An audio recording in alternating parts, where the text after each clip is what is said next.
Hello everybody, I'm Meso, and I'm back once again with some very exciting Bionicle news. In a stunning turn of events, the likes of which I hoped but never really thought I would get to see, Sokoda's The Legend of the Bionicle project has become the subject of discussion once again. For clarification right out the gate, this is not LEGO Ideas anymore. We're done with LEGO Ideas. There's still a metric ton of Bionicle projects on LEGO Ideas, which you should go support. You know, we have stuff like Grumble Bricks, the Temple of Time, the Toa Head statue. We have the UCS Tahu by Nux 400. We've got all sorts of Matanuis, Bionicle Brickheads, the Battle for the Mask of Life, etc., etc., etc. We really need to start doing LEGO Ideas spotlights for those because there are a lot of projects and they just keep on coming, and we should get them all to 10,000. So please go do that if you wish to. But that's not the subject of today's video. Today we're going to be talking about something other than LEGO Ideas that has allowed Sokoda's project to have new life, that being the Bricklink Designer Program 2021 Invitational. This was something that was kind of announced a while ago, that LEGO Ideas projects that had been rejected would be given new life through this Bricklink initiative, but today they finally peeled back the curtain on the entire process to actually show what this will entail. In short, 31 rejected LEGO Ideas projects have basically been given this opportunity to become an officially produced set through a certain capacity. The way it's going to work is that right now, these 31 projects are undergoing changes to refine their design. They've been given new criteria to apply. They have to make some revisions. They have to make some tweaks. And then they have to undergo test building.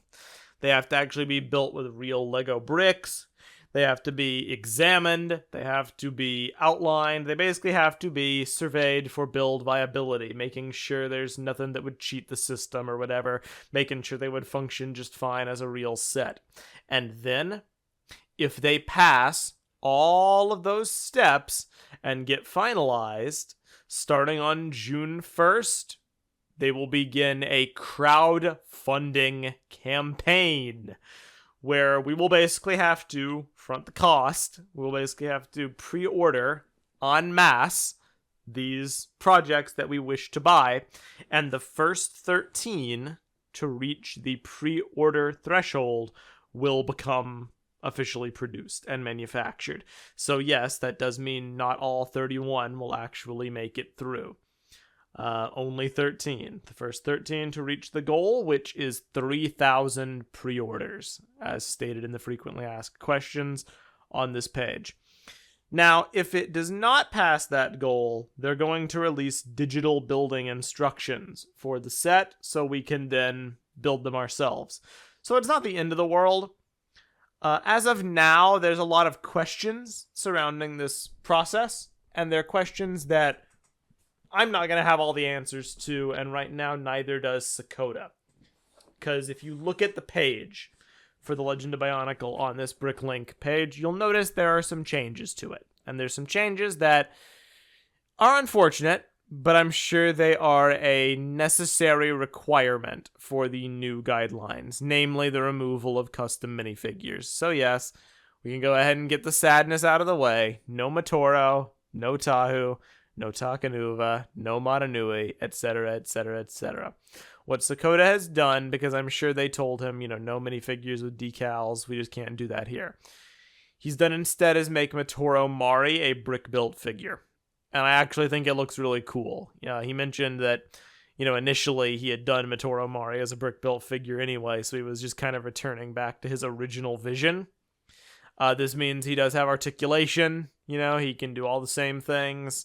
Arguably even more than a minifigure could, and it almost, it's more in keeping with Bionicle in a way, as cool as it would be to have minifigures. And hey, there are plenty of people in the community that make custom decals. I'm sure Sokoda at some point would have no problem releasing, the files for his decals if people wanted to get those made. I'm sure that could be a thing that's done in the future. Right now, this is about viability of getting this set produced. So minifigures had to take a back seat on this one for the overall quality of the set. And personally speaking, I'm totally fine with a brick-built Matura Mari. The biggest bummer to me really isn't the fact that there are no minifigures, it's the loss of the Kanohi Ignika, because instead he has this helmet piece. Now, Sokoda does stress everything is still in flux right now. Nothing is finalized, including the design of the model. He's still taking feedback, and he's still testing things that could be viable, things that unfortunately wouldn't be. So it's possible there might be some more creative workarounds there could be for things. Please feel free to leave him feedback in the comments, things that could be improved, things that you'd like to see. Sokoda knows what's up. He knows what people want. He's incredibly talented. If there's a way to make stuff happen, he will find it. But if not, we should still support it, just as it is right now, because it's worth supporting.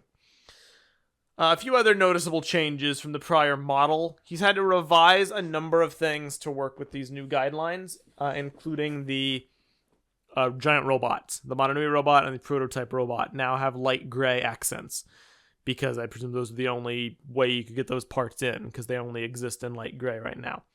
They weren't going to recolor them. So that's fair, I understand that. They don't look too radically different. I actually like it a lot in the prototype robot, because it gives them some visual diversity. Not so much in the Great Spirit robot, but hey, if people are really that bothered about it, nothing some paint can't fix. Past that, the rest of the model has remained relatively the same.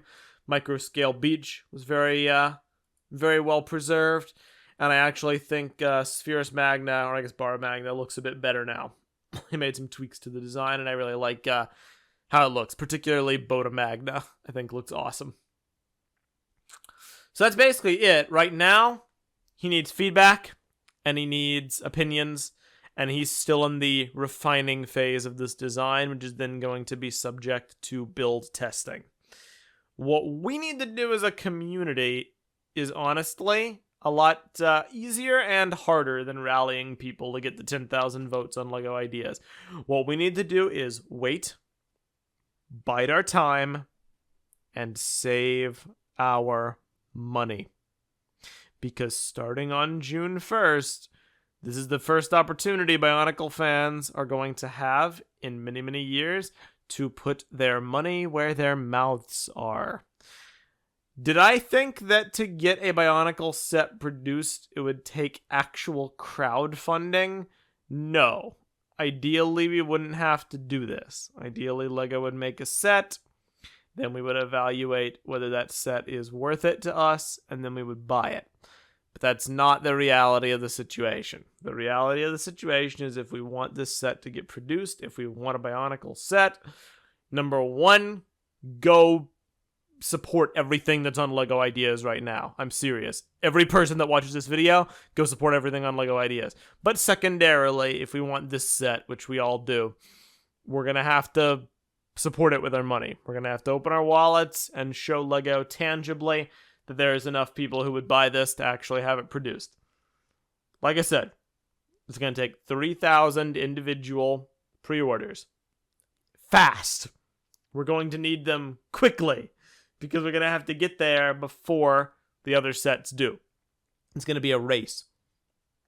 And that's really all there is to it. We don't know how much it costs yet. Sokoda doesn't even know. But based on the size and based on the amount of pieces, we should prepare ourselves for the fact that it will be over $100.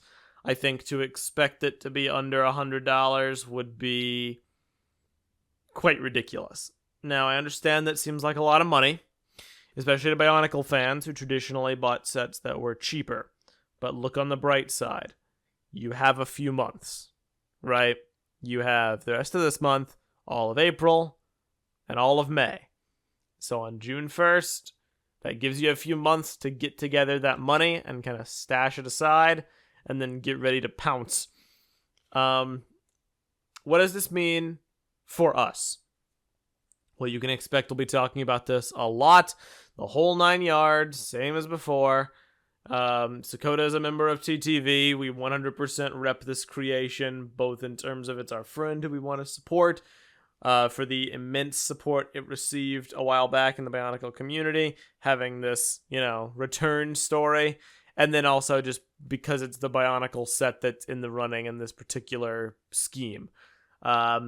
Is this the only thing that you should do? No. Like I said, there are other avenues I think we should push simultaneously to this. I do not think we should forget about the wonderful, wonderful, literally dozens of Bionicle projects on LEGO Ideas by now. There's, micro-scale construction figures. There's Micro Motonui. There's a Bionicle How bust. There's all sorts of stuff that we should, of course, support. But we should support Sokoda too, because who knows if any of those LEGO Ideas projects would actually make it through to the end, with how LEGO handles things. I don't know. This seems like a very tangible short-term goal that we should all work towards, and you've got a few months to prepare your wallets, basically. I look forward to being there. I am definitely going to buy one. Full disclosure, if I can afford it, I'm probably going to buy more than one. Obviously, if you can, that'd be helpful. That's basically all I have to tell you today. We're going to be promoting the heck out of this, so get used to hearing about this and seeing this, and please spread the word, and tell everyone to prepare. Prepare yourselves, Bionicle community. We're going to turn out big for this, and it's going to be wonderful. So stay tuned, spread the word, support Sokoda, support LEGO Ideas projects, and that's basically all I have to tell you today. Thank you for listening, and have a great one. Farewell.